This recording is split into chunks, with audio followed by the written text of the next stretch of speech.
Hello दोस्तों, welcome to my channel. दोस्तों, आज की वीडियो में एसएससी कांस्टेबल जीडी की प्रीवियस ईयर सीरीज में आप देख सकते हैं कि 16 जनवरी को पूछेगा शिफ्ट नंबर 4 में जितने सारे क्वेश्चंस होंगे मैथ्स के, इन सबको हम डिस्कस करने वाले बेहतरीन तरीके से। ठीक है, तो आइए शुरुआत करते हैं। हम लोग चलते हैं सीधे मैथ्स सवालों की तरफ।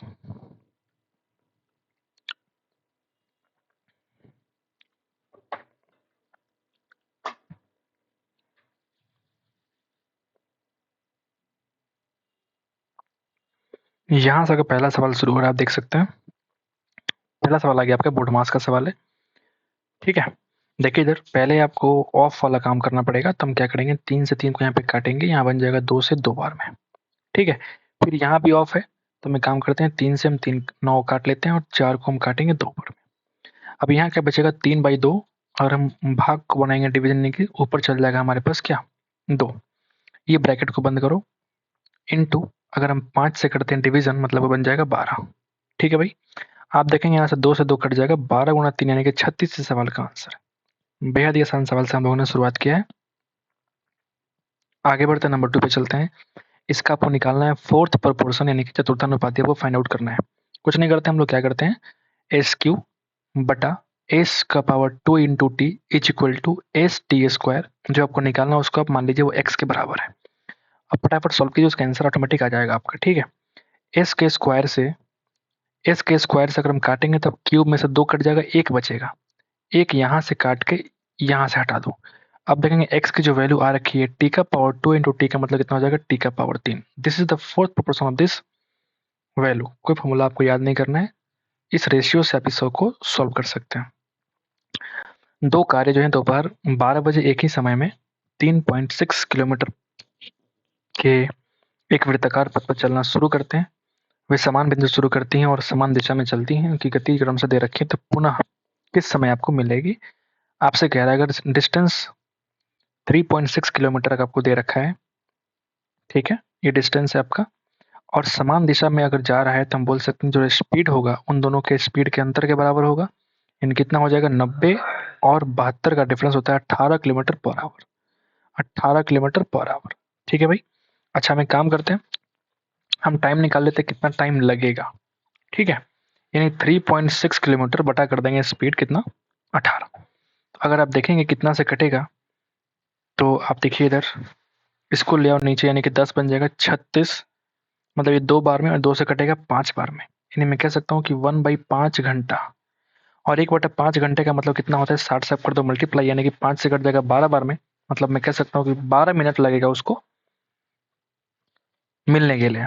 मतलब मैं कह सकता हूँ कि 12 बजे अगर शुरुआत हुआ है तो 12:12 पे क्या हो जाएगा, उन दोनों की मिलन पक्की है। मतलब मैं कह सकता हूँ कि option number 2 is the required answer. ठीक है भाई, आगे बढ़े।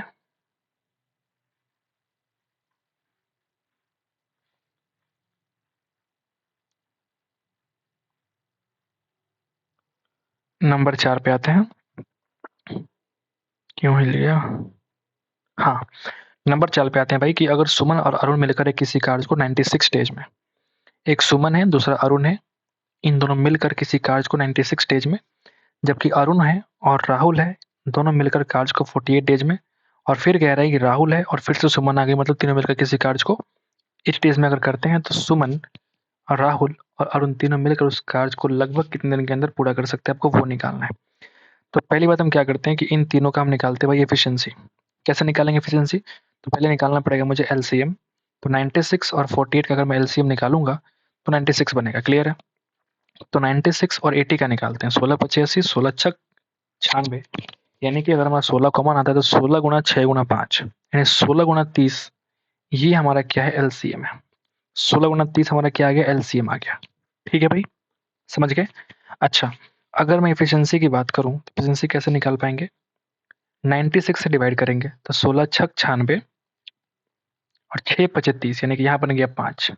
अगर हम 48 को नीचे लाएंगे तो 16 3 48, यानी कि ये बन जाएगा आपका 10 के बराबर। और ये अगर 80 नीचे लाएंगे, 16 पचे 80 5 छक 30, यानी कि एफिशिएंसी कितनी बनेगी, 6 के बराबर।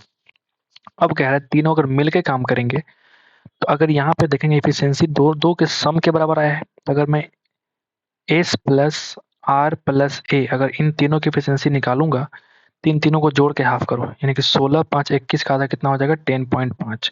या फिर आप 21/2 भी लिख लो, कोई दिक्कत है नहीं। यहाँ लिखेंगे 21/2। अब इस इफिशियंसी से क्या करेंगे हम, यहाँ पे इस काम में डिवाइड कर देंगे 21 और 2 को भेज दो ऊपर। बोल सकते हैं ना? ठीक है। तो अगर आप देखेंगे ये बन जाएगा 16 गुना 60 यानी कि 16 छक 96 यानी कि 960 बटा 21। 3 से कट जाएगा 3 से 7 बार में, 3 से कट जाएगा 3 गुना 3 से लेकर 9 और 2 जीरो यानी कि 320/7। ठीक है। 7 चौक 28 40 7 पचे 35.7 45.7 डेज आंसर होने वाला है। तो इसका आपको कह रहा है कि अप्रोक्सीमेट आंसर कितना हो जाएगा, तो आप बताओ 45.7 हम 7 को क्या करेंगे, राउंड ऑफ करेंगे, मतलब कितना बन जाएगा। पहले वाले में हम 1 जोड़ देंगे, 46 डेज इस सवाल का आंसर बनेगा। ठीक है, आगे बढ़ते हैं, 5 पे आते हैं।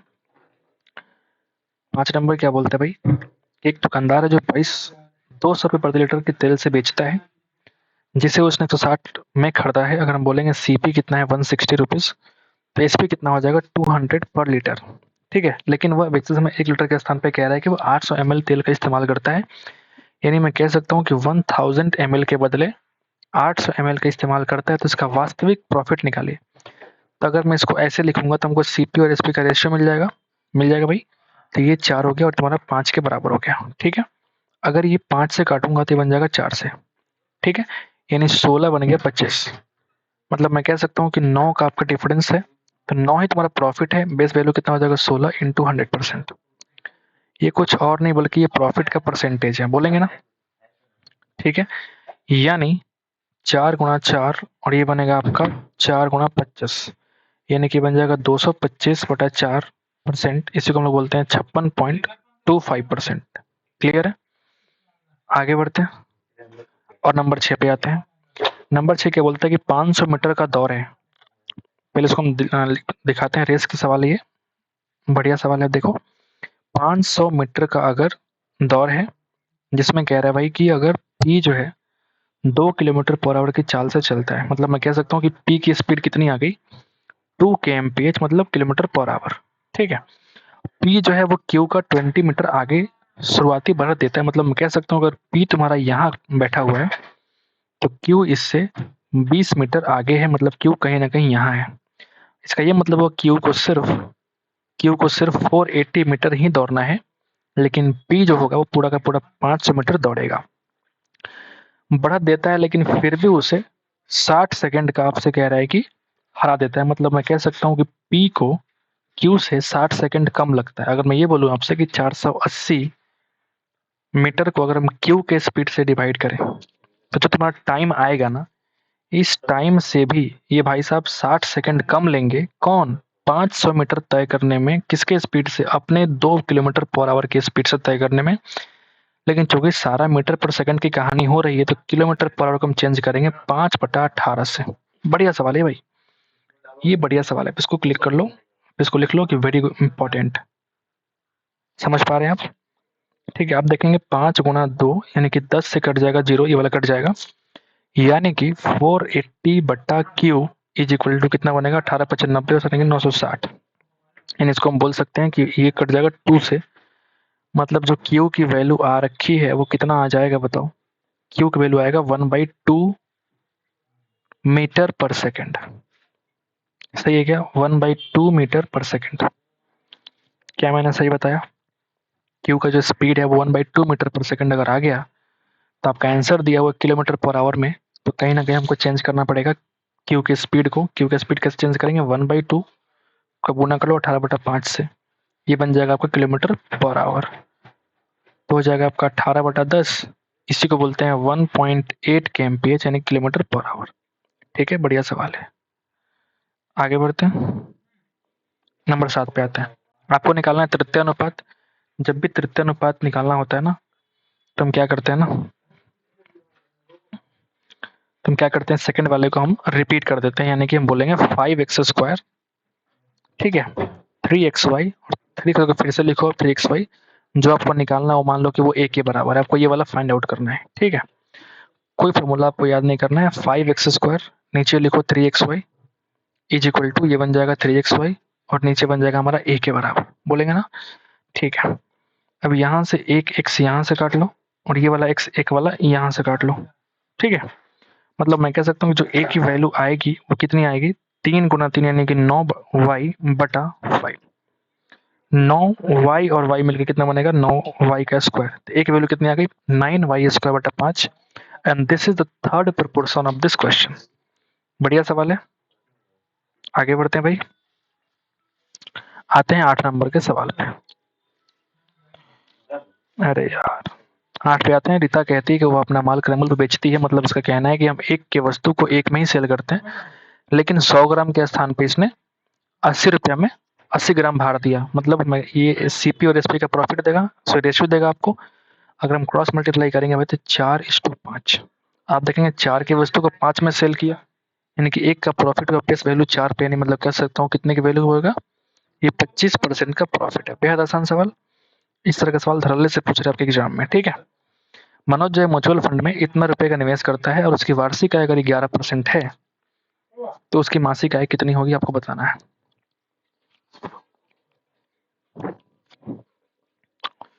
ठीक है भाई, मनोज जो म्यूचुअल फंड में इतना रुपए का निवेश करता है, जो उसकी वार्षिक आय का 11%, उसकी मासिक आय कितनी है आपको निकालना 2 दशमलव स्थान तक। आपसे कह रहा है कि 57,675 रुपया जो है, ये उसकी वार्षिक आय का 11% है। ये उसकी वार्षिक आय का 11% है, मतलब मैं कह सकता हूँ कि 11 से डिवाइड करो और 100 से मल्टीप्लाई करो, तो ये तुम्हारा जो वैल्यू आएगा ना, ये वार्षिक इनकम आ जाएगा। लेकिन आपसे पूछ रहा है कि मासिक आय क्या होगा, तो मासिक आय निकालने के लिए हम करेंगे 12 से डिवाइड। तो ये जो वैल्यू बनेगा ना, ये इनकम बनेगा, लेकिन ये इनकम कब बनेगा, मंथली इनकम। ठीक है भाई, आओ जरा सॉल्व कर लो, गुना भाग कर लो। कटेगा क्या, 11 पचे 55, 2 6, 4 7, 3 5 नहीं कटेगा। ठीक है, कोई बात नहीं। अगर 3 से काटूं, 7 5 12 6 18, 7 5 12, 3 से कट जाएगा भाई, तो 3 चौका 12। ठीक है, ये कट जाएगा 3 से, 3 एकम 3, 3 9 27, 3 दूना 6, 3 दूना 6, 3 पचे 15।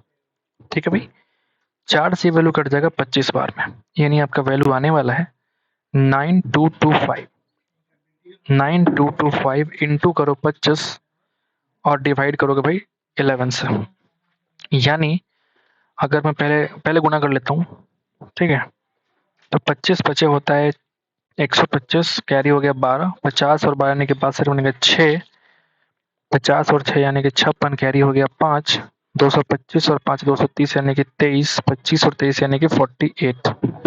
क्लियर है क्या, बाई कर लो 11 से, यानी आंसर आपका आने वाला है 11 चौक 44, 4 जीरो यानी कि 11 33, 7 6 11 77 के आसपास लगभग जो है 43 स्टार्टिंग अगर आपका आ चुका है, डिवाइड कर लो, इसका आंसर मैच हो जाएगा। तो option number 3 is the required answer. बाकी आप गुना भाग कर लो, आपका आंसर मैच हो जाएगा। ठीक है, नंबर 10 पे आते हैं भाई। नंबर 10 क्या बोलता है कि अगर 10 व्यक्तियों के समूह में 20 केजी वजन वाले एक व्यक्ति के स्थान पर एक नए व्यक्ति के शामिल होने पर उसका जो एवरेज वजन है वो 7.9 केजी से बढ़ जाता है। ठीक है, तो नए व्यक्ति का वजन बताइए। मतलब कह सकता हूँ कि पहले कि 20 केजी के स्थान पर एक नया व्यक्ति आता है जो पूरे एवरेज का 7.9 बढ़ा देता है 10 व्यक्तियों के समय। मतलब मैं कह सकता हूँ कि जो 7.9 एक्स्ट्रा केजी है, ये पूरा 10 लोग के लिए एक्स्ट्रा लेके आता है। मतलब 20 केजी तो होगा ही, प्लस 79 केजी और, यानी कि 99 केजी का बंदा वो आया है जो नया वाला शामिल हो रखा है।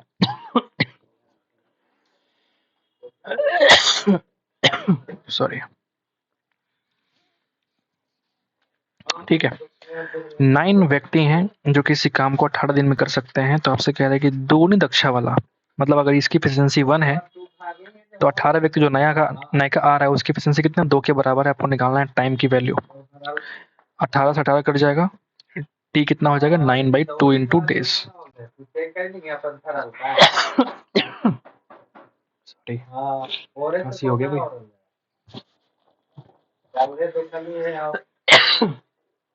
एक बल्लेबाज ने 96 रन बनाते हैं जिसमें 2 चौके हैं और 6 छक्के शामिल है। ठीक है भाई, तो विकेटों के बीच तरगोश ने कितना स्कोर बनाया उसका आपको परसेंटेज निकालना है।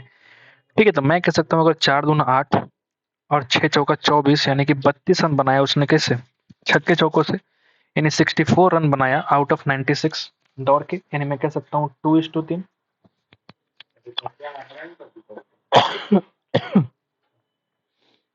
टोटल 96 बनाता है, यानी 4 दूना 8 और 24 यानी कि 32। तो विकेटों के बीच दौड़कर उसने कितना अपने कुल स्कोर का कितना परसेंटेज स्कोर बनाया है आपको बताना है, ठीक है।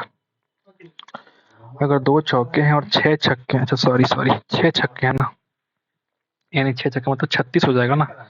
तो 36 और 8 यानी कि 44 रन तो बना दिया। कैसे? छक्के चौकों से, यानी अगर 96 में अगर हम कम करते हैं 96 में अगर हम कम करते हैं 44 को, तो कितना बनेगा बताइए? 52। क्या ये बन जाएगा आपका 52 आउट ऑफ 96। यानी आपसे कह रहा है कि 52 जो है 96 का कितना परसेंटेज है, यानी 52/96 इंटू 100%। क्लियर है? आप ये निकाल दो आप, मतलब आप देखेंगे ये 24, ये वाला 25, तो ये देखेंगे 4 छक 24, 4 13, 13 पचे 65, 6 13 दूना 26 और 6 यानी कि 32/6।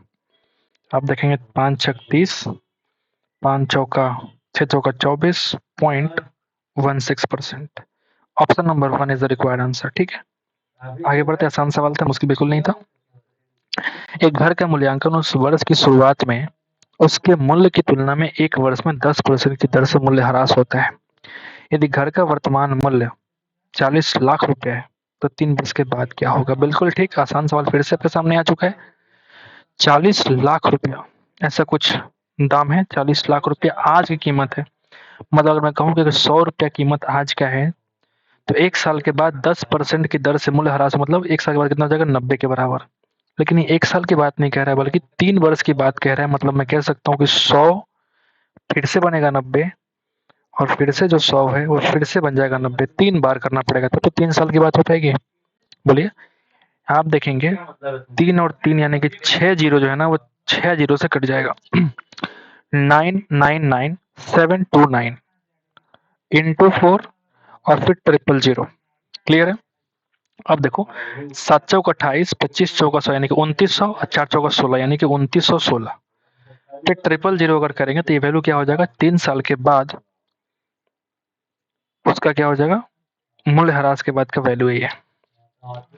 आनंद जो स्थिर पानी में 8 किलोमीटर पर आवर की चाल से नौकायान करता है, धारा की दिशा में नौकायान में जितना समय लगता है ना, उससे 3 गुना लगता है धारा के विपरीत दिशा। मतलब मैं कह सकता हूँ कि d/x+y जो टाइम लगता है ना, वो इंटू करो 3 से, तो ये टाइम लगेगा कब? जब d into X minus Y होगा।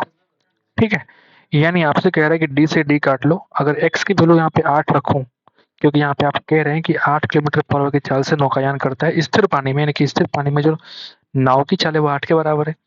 तो आप देखो यहाँ बनेगा 8+y इज इक्वल टू, बन जाएगा 8 तरीके 24 माइनस 3y। फिर आप देखेंगे इधर लाओ 4y इज इक्वल टू बन जाएगा 16 के बराबर, यानी कि y की वैल्यू कितनी आ जाएगी? 4 kilometre per hour. This is the required answer, जो कि स्ट्रीम की स्पीड है। स्पीड ऑफ स्ट्रीम बोलेंगे ना इसको, स्पीड ऑफ स्ट्रीम। ठीक है, आगे बढ़ते हैं। 15 क्या बोलते हैं भाई कि एक दुकानदार जो है नियमित रूप से अंकित मूल्य पर 12% छूट देता है। मतलब 100 की वस्तु को आपने 88 में सेल किया। ठीक है, त्योहारी सीजन के दौरान जो है 10% की क्रमिक छूट भी प्रदान करता है। मतलब इसमें 10% का और छूट दिया, यानी कि 8.8 और कम कर दो, यानी कि 79.2 में सेल किया। अभी भी कह रहा है कि इसको 5% का लाभ अर्जित हुआ। मतलब मैं कहूँ अगर कि ये वैल्यू 105 के बराबर है, आपको निकालना है 100, तो ये क्या है? उसका सीपी है। ठीक है भाई, ये क्या है? उसका सीपी। मतलब अगर मैं कह दूं 21 और ये कह दूं भाई 20, चलेगा ना? ठीक है भाई। ठीक है भाई, 21 गुना 3 63, 7 से काटू क्या? नहीं कट रहा है 7 से, और 11 6 18, 3 से कट रहा है। तो मैं काम करते हैं ना, इस डेसिमल को हटाएंगे, 10 नीचे आएगा, 10 से ये 0 कट जाएगा। ठीक है भाई, यानी 3 सते 21, 3 दूना 6, 1 9 3 छक 18 और 3 चौका 12। यानी मैं कह सकता हूँ कि भाई 264 इंटू 2 यानी कि 500 28 बोल सकते हैं, 528/7 क्या हो जाएगा, इसका सीपी हो जाएगा। ठीक है, थोड़ा कैलकुलेटिव सवाल है, कोई बात नहीं, करते हैं। फिर कहते हैं कि यदि नियमित छूट के साथ केवल 4% का अगर छूट देता तो लाभ परसेंट क्या होता। मतलब नियमित छूट कितना है उसका, सिर्फ 12%। तो 12% में कह रहा है कि आपको सिर्फ 4% का और डिस्काउंट मिलता। मतलब ये होता कि अगर इस 88 में 0.88 जो होगा वो ये 1% की वैल्यू होगी, तो 4% की वैल्यू कितनी हो जाएगी, 3.320। 9 चौका 36, 100 चौका काटने के 3.52, 3.52 रुपया का हमको डिस्काउंट देना पड़ता। यानी कि अब जो वैल्यू हो जाती वो एसपी नया वाला कितना होता, 84.48 रुपया। बोल सकते हैं ना भाई। ठीक है, अब जरा देखो सॉल्व करते हैं, थोड़ा गुणा भाग है इस सवाल में, कोई बात नहीं, होता है कभी कभी आता है सवाल ऐसे। तो अब जरा देखो सीपी तुम्हारा कितना है, इतने के बराबर। मतलब मैं कह सकता हूँ कि 528/7 ये बेचा है तुम्हारा 84.48 में, है ना। तो आपको निकालना है प्रॉफिट। ठीक है, अब जरा काटपीट करते हैं। हाँ, ये क्या, ये 3 से कटेगा, बिल्कुल 3 से कट जाएगा। 8×4 = 12, 8×4 = 12, यानी कि 3 से काटो। 1, 3 7 21, 3 6 18, ये कट जाएगा 3 से, कितने, 3 एकम 3 दूना 6, 3 8 24, 3 एकम 3, 3 6 18। बोलिए ना, यानी अगर हम बोलेंगे अगर तुम गुणा करोगे इसको 7 से तो कितना बनेगा, ऑलमोस्ट अप्रोक्सीमेशन से निकालना पड़ेगा। मुझे लगता है कि अगर मैं गुणा करूं तो ये 4 से कट रहा है क्या, 4 से कटता हुआ दिख रहा है, बिल्कुल। 4 चौका 16, 4 चौका 16, ये बन जाएगा 4 7 28.04। ठीक है, 428, सॉरी, 728.04। ठीक है, यानी अगर मैं बोलूं आपसे कि 44:2 7 इंटू 7.04 के बराबर है। तो आप जरा गुणा करें, कितना बनेगा, 7 7 49, 7 7 49 और 7 28, यानी कि 49.28। ये वैल्यू बन गया कौन सा, 44। आप देखेंगे 4 कितने का प्रॉफिट हो रहा है। बहुत ज़्यादा कैलकुलेटिव सवाल है ये। पी की वैल्यू कितनी निकालेंगे बताइए। पी का जो वैल्यू आएगा ये 5.28 एक्स्ट्रा है बटा 44 इंटू करेंगे 100%। ठीक है, आप जरा सॉल्व करें तो आप देखेंगे 4 से कटेगा 11 बार में, ये 4 से कटेगा 25 बार में। 11 चौक 44, ये कट रहा है भाई पूरा पूरा, यानी आप अगर डेसिमल को हटाएंगे तो नीचे आ जाएगा 100, और ये 11 से कटेगा 11 चौक 44, 11 अट्ठे 88, यानी जो पी की वैल्यू आ रखी है वो 48 गुणा 25/100, यानी 25 चौका 100 और 4 से काटेंगे तो बन जाएगा 12 बार में, यानी कि प्रॉफिट कितना आ गया, 12%। ठीक है, इतना गुणा भाग हुआ, लेकिन हमारा आंसर जो है वो मैच कर गया, यानी कि option number 2 is the required answer.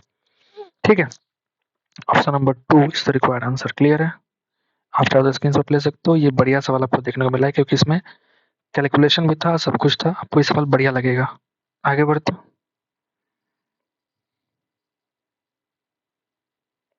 आगे बढ़ते हैं।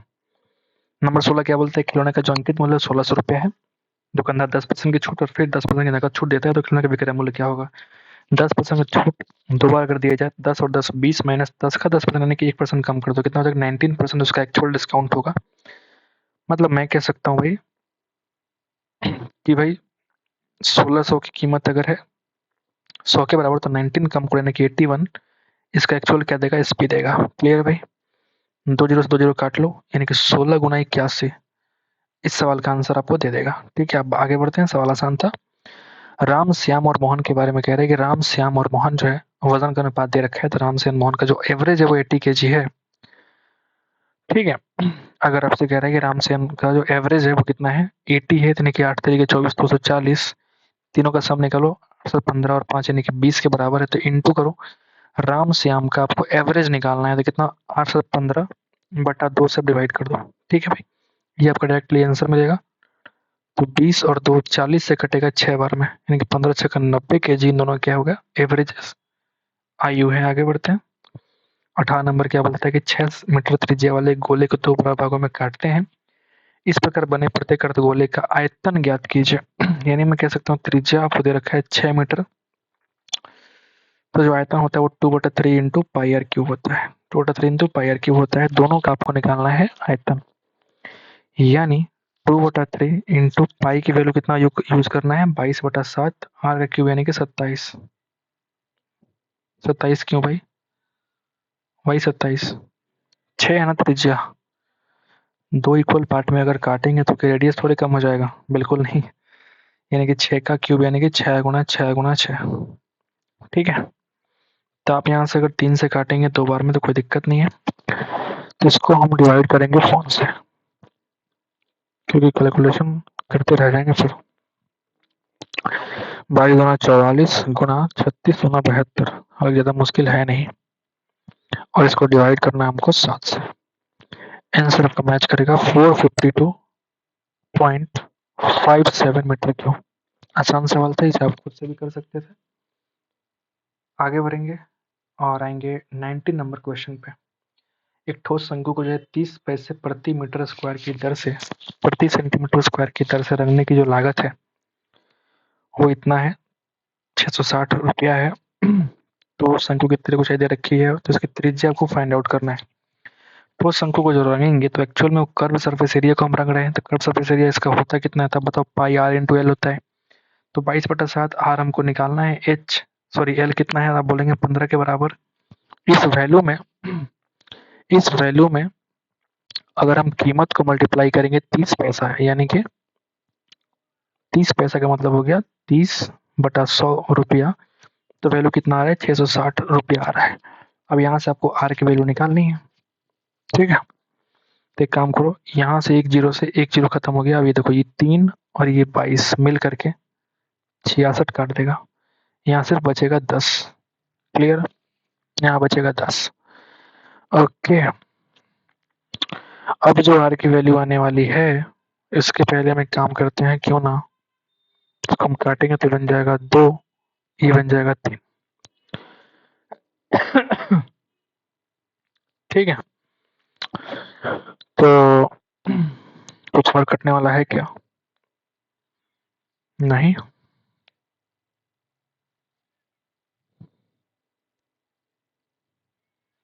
क्या मिस्टेक किया हमने? ठोस शंकु को 30 पैसे प्रति सेंटीमीटर स्क्वायर की दर से रंगने की लागत 660, अगर त्रिज्या को चाहिए अगर 15 है तो इसकी त्रिज्या ज्ञात करें। Pi into R into L into 30 पैसा। 30 पैसे का मतलब हो गया 30/100 इज इक्वल टू 660 रुपया। तो यहाँ पे अगर आप काटेंगे तो आर की वैल्यू कितनी आ रखी है? एक जीरो से एक जीरो खत्म हो गया। मैं फिर से करता हूँ, कभी कभी होता है कुछ मिस्टेक हो जाता है, मैं फिर से लिखता हूँ, कोई दिक्कत नहीं है। ठीक है, आखिरी पे हम लोग हैं, 19 नंबर सवाल है। तो आप देखेंगे ठोस शंकु है, तिर्यक ऊंचाई 30 पैसे पर सेंटीमीटर स्क्वायर की दर से रंगने की लागत 660 है। कहीं ये पायर, कहीं ये ठोस शंकु कहने का मतलब ये तो नहीं है ना कि नीचे पायर स्क्वायर भी जोड़ने के लिए कह रहा है? अगर ऐसा कहे फिर तो बढ़िया सवाल हो गया आपके। ठोस शंकु मुझे लगता है कि वैसा ही कह रहा है, यानी कि कर्व सरफेस एरिया नहीं बल्कि आपसे कह रहा है कि संपूर्ण टोटल सरफेस एरिया आपको निकालना पड़ेगा। टोटल सरफेस एरिया होता कितना है? फिर तो बढ़िया सवाल हो जाएगा। फिर त्रिज्या को चाहिए अगर 15 है फिर तो आपको हाइट निकालनी पड़ेगी। अच्छा मुझे एक बात बताओ,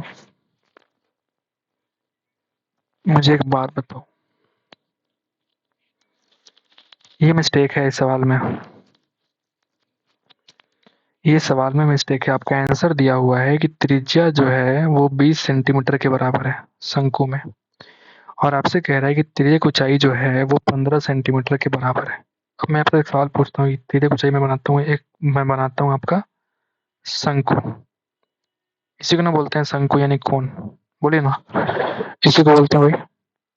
ठीक है, जब इसी को बोलते हैं भाई, तो हमें क्या कर सकते हैं, यहाँ से हम ड्रॉप करेंगे आपका,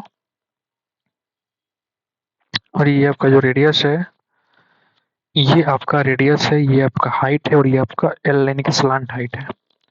अब मुझे एक बात बताओ, अगर यहाँ पर परपेंडिकुलर बनता है तो मैं कह सकता हूँ कि स्लांट हाइट जो होगा ये हाइपोटेनस होगा, ये हाइपोटेन्यूस होगा, बोलिए ना हाइपोटेन्यूस होगा, बिल्कुल ठीक।